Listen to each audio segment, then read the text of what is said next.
En amont de toute intervention, les archéologues doivent appréhender les composantes naturelles, géographiques et historiques du secteur concerné.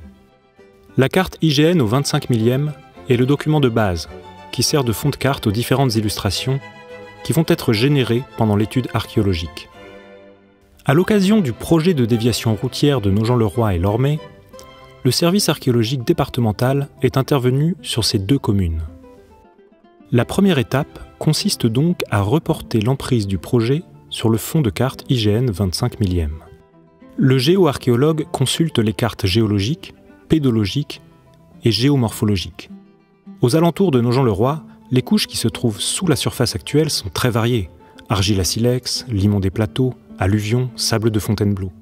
Ces informations renseignent sur les matériaux qui ont pu être utilisés par les sociétés anciennes, comme moyens de construction ou comme outils.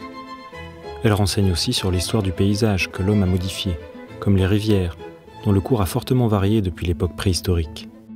Le cadre historique est appréhendable grâce à la consultation de plans anciens sur lesquels figurent les éléments structurants du paysage. La carte de Cassini, première carte générale du Royaume de France dressée au XVIIIe siècle, permet d'apprécier l'implantation humaine locale pour cette période.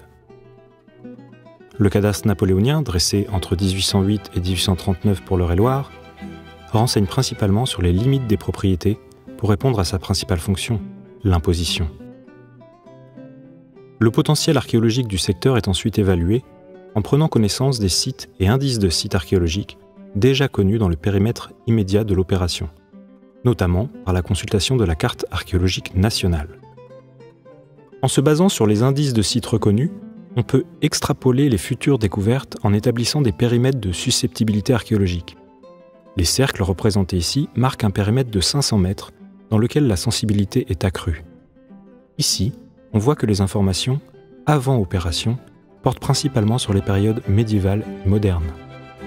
Ce premier survol de l'environnement archéologique est complété par la consultation des fonds photographiques de prospection aérienne. Ainsi, à Nogent-le-Roi, la présence d'un établissement gallo-romain était déjà identifiée au lieu-dit Les Sorettes. L'aérodrome militaire installé sur le plateau pendant la Deuxième Guerre mondiale est également documenté par des clichés réalisés en 1947. Une fois le tracé définitif du projet arrêté, la phase de diagnostic commence. Un premier tronçon reliant le hameau de Vaubrin au ruisseau de Vacheresse a été diagnostiqué en février 2010. Un second tronçon reliant le ruisseau de Vacheresse à la rive gauche de la vallée de l'Eure en mars 2013. La réalisation de sondages profonds, régulièrement sur l'emprise du diagnostic, permet de reconnaître l'organisation des couches géologiques et archéologiques. Il est alors possible de connaître les conditions de préservation d'un site archéologique.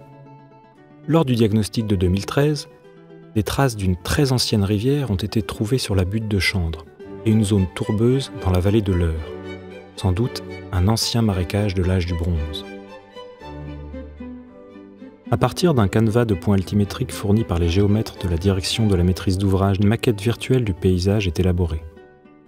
Elle met en évidence certains micro-reliefs correspondant à des vallées, des crêtes de labour anciens ou des vestiges.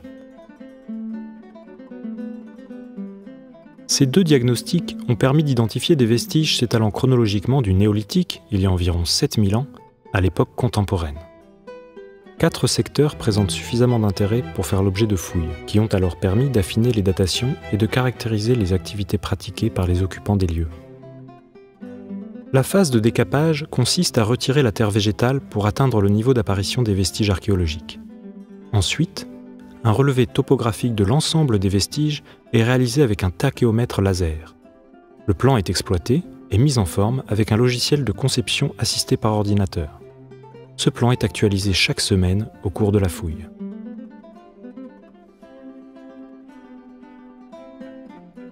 Un plan de synthèse est ensuite élaboré. Il permet d'analyser l'organisation spatiale des vestiges, leur répartition, leur organisation, leur succession. Il contribue à mettre en évidence des zones de concentration ou de vide, à identifier des bâtiments, à caractériser les vocations des différents secteurs. La synthèse de ces informations contribue ainsi à l'interprétation d'ensemble du site.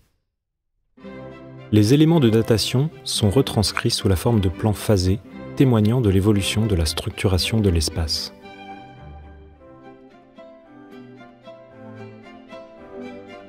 Les nouvelles données fournies par les diverses interventions archéologiques sont enfin réinjectées dans le système d'information géographique départemental.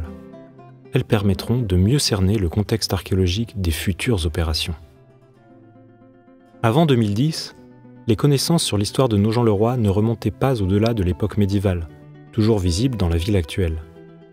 Grâce aux interventions archéologiques de ces dernières années, l'histoire du secteur est beaucoup mieux connue. Une ferme et une villa gallo-romaine sont maintenant documentées, et des occupations humaines des âges des métaux et même de l'époque néolithique sont désormais attestées dans les environs de la vallée de l'Eure. L'archéologie est donc un domaine utilisateur et générateur de cartes et de plans.